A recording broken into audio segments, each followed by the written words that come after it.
Hello dear English teachers. Well, it's been a while I don't pop up in here today with a kind of different perspective and continuing this series of the TKT videos that I had to start some month ago, but then due to some personal problems and some reasons I ended up stopping and calling them off.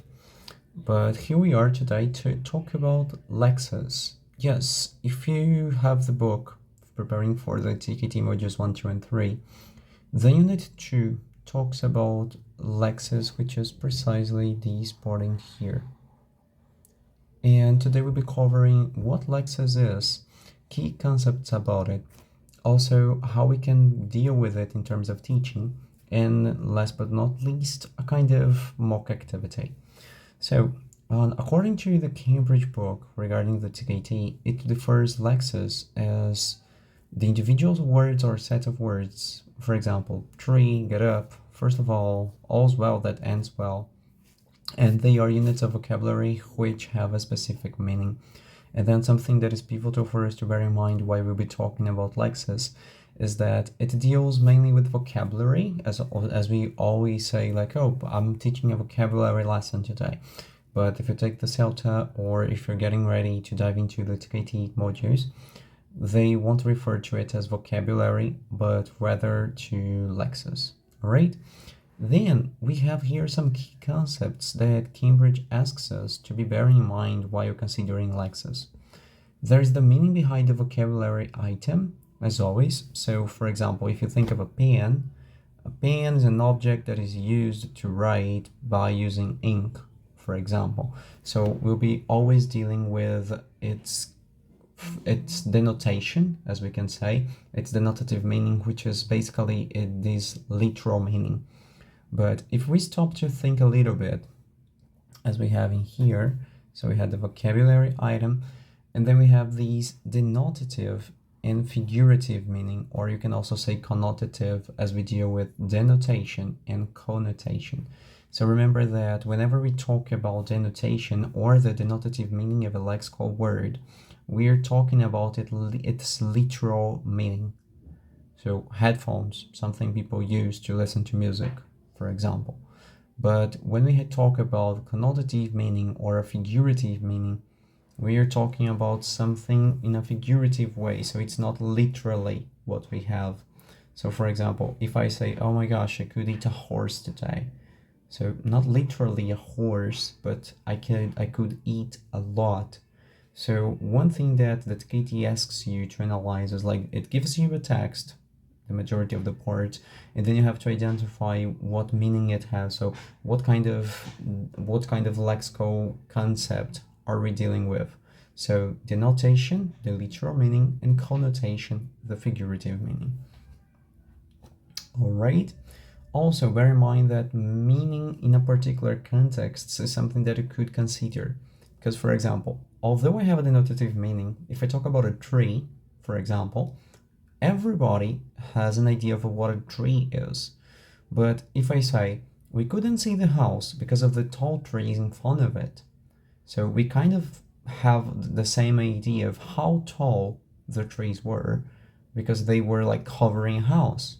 And we know that a house, okay, there are some cabins or cottage houses which are not so big, but like for a tree to cover it, it should be really tall. Do you see what I mean? So it's important to bear in mind the specific meaning of the word. So it's as when we are teaching vocabulary or Lexis, as we say, we could consider like these topics, like, okay, in the context, what does it mean? So always try to take a look at it at a big picture, all right? Then we have the fourth process, which is a process of affixation. And whenever we talk about affixation, we talk about affixes. And then two things that might pop into your head are prefixes and suffixes. Remember that prefixes are pieces of language, pieces of words that we put before the base word. And then when I talk about base word, let's think about the word usual. And then I add a prefix on, which has a negative meaning, and then I say unusual. So not only did I change the base form of my verb, but I added a prefix in here. Suffixes are words that usually come after the base word.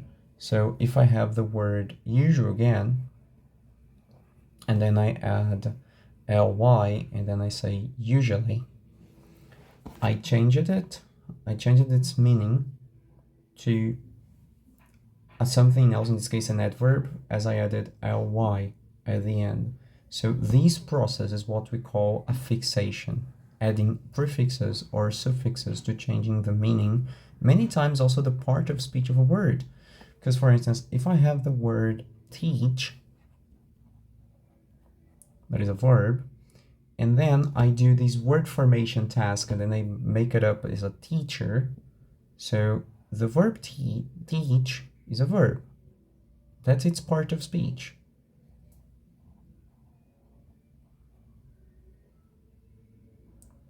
But when I add er, it becomes a noun. So I changed the base form of the verb by adding a suffix, and then I changed its meaning. Alrighty? So that's what we call fixes, so prefixes, suffixes, and the process is called a fixation. Moving on to the next topic, we have here compound nouns.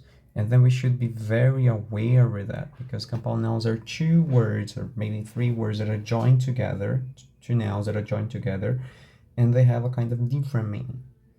For instance, I have a cup and I have a board, which have two different meanings, but when I say cupboard, it's something else. The same goes for the word week. If I add an and to it, it becomes a compound noun, which is weekend. Alrighty? There are some compound nouns that they are put, they're together, but not literally. They might be separated. So we have some words like eyelash. We have different words like a piece of paper or a jump box. And then there will be an array of compound nouns that might be falling to, right?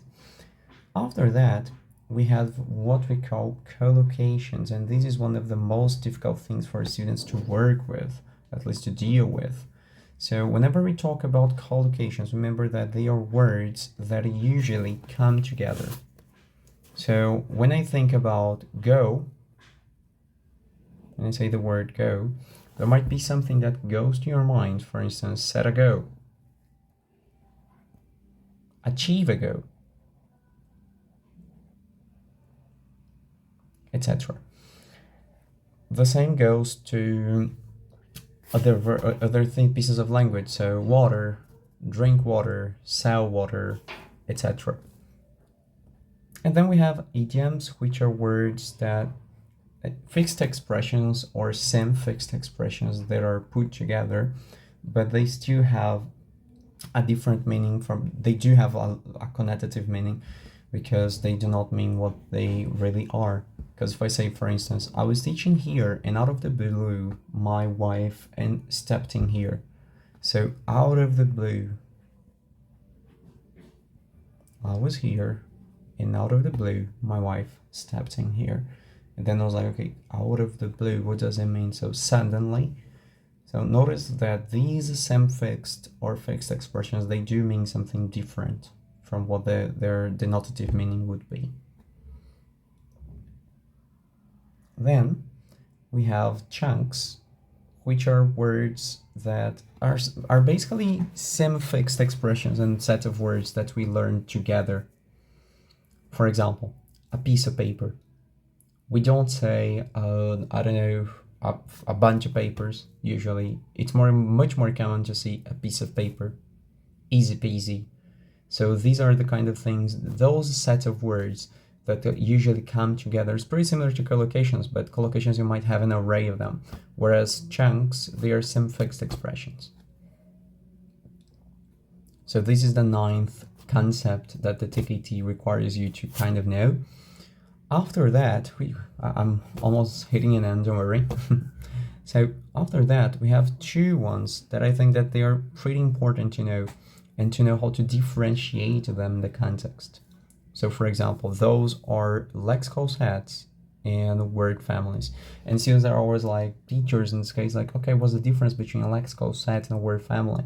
Well, whenever you think about word family, I would like you to think about a fixation. Whereas when you think about lexical set, remember set. Here's the tip for you. When you see the word set, it's like many things which are related together. So if I say classroom,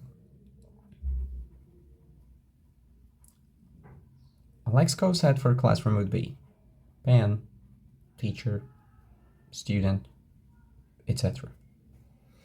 Whereas when I talk about word family, I give back you that example that we had with teach, teacher, paint, painter. So the process of a fixation is proceeded here and used here in this word family process. Whereas the lexical set are the pieces of vocabulary, the pieces of lexis that are associate with something. So these might remind you of hyponyms that we usually learn when we study languages. So we do have, like if I think about a lexical set for office, then you might think computer, headphones, charger, keyboard, webcam, files, etc. Then we have two other words, two other concepts that are pretty similar as per se, which are homonyms and homophones. Remember that the word, this prefix here, homo, gives the idea of the same. So phone, sound. So homophones, words with the same sound, for example, red, and the passive read, which we also pronounce red. Homonyms are words that might have the same spelling, but their meanings are different. So for example, if I think about the word book, I have book as a noun, and I have book as a verb. They are homonyms. And last but not least, we have false friends, which are words that might seem to be something in your language, like in your native language, but they have the completely opposite. So as a Brazilian person, I speak Portuguese, and in Portuguese we have the word puxe, which is very similar in terms of writing with the word push. But puxe, in my language, means pull. And push is the opposite of this, right? So push in my language would be empurrar. So it's completely different. It's basically the opposite, right? And then Cambridge also talks about the TKT in terms of antonyms and synonyms. So I believe these ones, you know, antonyms, contrary meanings, synonyms, similar meanings. All right. And how can we think, because look, there are 14 concepts here to bear in mind. And then we have these table that is separated here, and I separated also some key concepts in the language stage in the classroom. So denotations, clear, which is an adjective. We have easy to understand, not covered or blocked, having no doubt. Paper, the noun, material used to write on or wrap things in. A newspaper, a document containing information. Synonyms, as I said, words which have similar meanings. Antonyms or opposites, different meanings. Lexical sets, and then we have well written, like clear, a lexical set for clear, well written. For paper, stone, plastic, cloth, etc. Word families for clear, clearly, unclear, clarity. Paper doesn't have. We don't have any homophone or homonym for paper and clear, but for false friends, we have in French clos, which is light in color, and paper possibly in some languages. We have prefixes, as I had said before, clear, unclear, clearly, yeah, as we have here, a clearing for base word plus suffixes. Paper, if you run out of paper, you can say that you are paperless. So you added the suffix to give a different idea of what you have. We also might have some compounds. As for clear, we have clear-headed. For paper, paper knife, paper shop, paperback. And collocations, to have a clear skin, a clear day. For paper, lined paper, white paper, a piece of paper. Yep.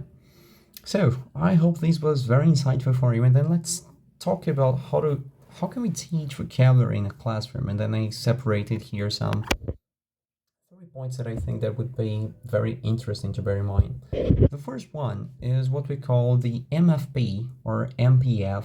We might also have MFPA or MPFA, which whenever we are teaching vocabulary or even grammar as well, it's important for us to bear in mind how can we make learners remember that? And then meaning always comes first. What is the point of asking students to say something and they don't understand?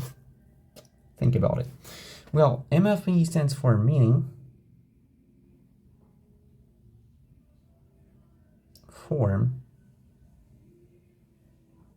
and then pronunciation. Depending on the subject you're teaching, we might also have the A, all right, which would be for the register. So we might have the association in this case. So we might be teaching a word like bureaucracy. We're not teaching this to like a beginner or something like that, but the register is important, right? Well, Cambridge says that we can invert somehow to MPF, like meaning, pronunciation, and form, instead of meaning, form, and pronunciation, but the meaning always comes first. And then something that you can use with your learners to do that is to use CCQs whenever you're teaching. My handwritten is not the best one, so when we are teaching vocabulary or even grammar. So, for example, CCQs stands for Concept Checking Questions.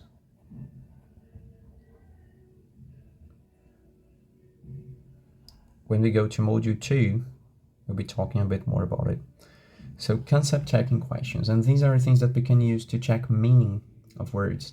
So if I say, I think you would like to teach the word headphones, and then you draw up a sentence to the students like, oh, pick up my headphones, please.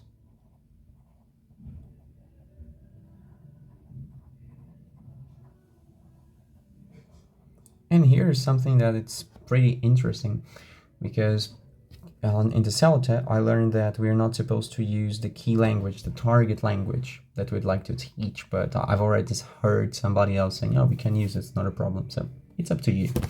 So when we would like to teach this, thinking of CCQs for that, we can say, oh, the keyword here is headphones, so we can say, can I listen to music using that? Yeah. Where do I put it? My ears. Do they cover my head? Yes or no. So it's just a way to check the meaning of this. And then you might write a learner to write it in, if you're teaching online as I do, you might ask a learner to write in the chat or to spell it, or to go to the board if you're teaching face-to-face and then ask the student to write the word. And last but not least, we focus on form. So what part of form can you focus on here? Maybe the sound of Z at the end, headphones. This might be something to consider. Yeah. There's an approach that I'll be recording a video later and posting to you, which is called guided discovery, which is a very interesting method of teaching vocabulary. So you have this lead in where you activate the students' schemata, so their background knowledge. And after that, you start by presenting a few things and asking them CCQs so they get to know the vocabulary. Then you might do a controlled practice activity where they are expected to have this particular answer. And then a less controlled, where they would do it more freely.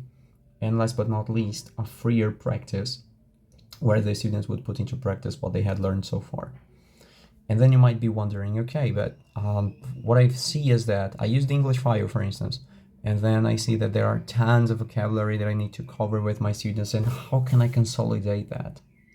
Well, it's important for you to see and to think what is really important to your learners. So maybe those 30 pieces of vocabulary are not so useful to learn all of them at once.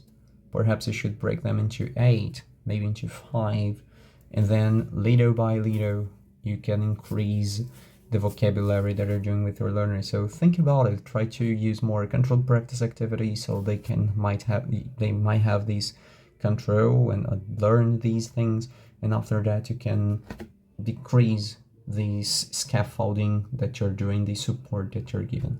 All right, well, then let's have some practicing here. I separated here TKT practice task. So for questions 1 to 6, read the text about the city of York. Match the underlined words and phrases with the lexical terms listed from A to G.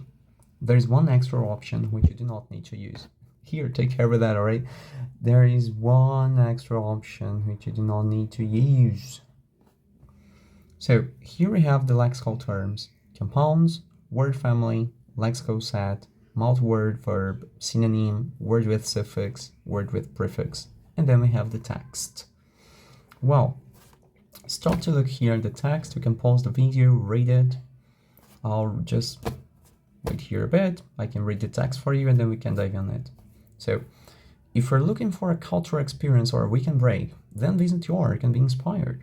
Famous for its beautiful architecture, street, and cathedral, York is fast developing an active, lively cultural life. Take time out to enjoy some of the country's most talented street entertainers, or simply watch the world go by while having a drink by the river. Broaden your mind with a visit to world-class museums or a variety of festivals for all ages and interests held throughout the year. A city of contrasts and exciting discoveries, York's a place where the old and the new have met, and the diary meets with the unusual. So, pause the video, take some time, do the task. Alright, I hope you paused it. So, the number 1 that we have in here is the word weekend. Weekend break. Weekend. What term is this? Well, I remember that I did this task with a learner before, and then he was a novice teacher and he said, "Oh, teacher, it's a word with a suffix." Is it really? Is it so? Because if we stop to think, in the example while I was talking to you, we have these compound nouns that together they are still a noun, and a word with a suffix we might change this part of speech of the word. So in this case, number 1 here, it would be a compound noun. So this would be letter A, right? Then in number 2, you have underlined architecture, streets, and cathedral. And here is what I had told you before, something that students usually confuse: word family and lexical set. In this case, if you chose letter C, yes, there's a lexical set. Notice that we have architecture and then we associate streets, cathedral. Number 3, watching the world go by. And then notice that here we have a multi-word verb. It's not just a verb formed by watch, but watch the world go by, which has a figurative meaning. Yeah, so letter D. As for 4, we have broaden. And now, yeah, look at it. Which word can you think of it? Broad, yes, broad. But then we have en, which makes a verb out of an adjective, right? So in this case, we have a word with a suffix, so letter F. Number 5, we have met, and right after that, just a bit, we have the word meets, which is also underlined. And now, yeah, that's a word family. And last but not least, we have the word unusual, which was also in the example while I was presenting at the beginning. Oh my gosh, I spoiled all the answers. So in this case, it would be a word with a prefix, because it comes before the base word. So letter G. Well, I hope you've enjoyed it. Thank you so very much for watching, and share with your teachers, share with people, just a way for me to get somehow ready for the Delta, and also to help others who are willing to take the TKT tests. Thank you so much. See you.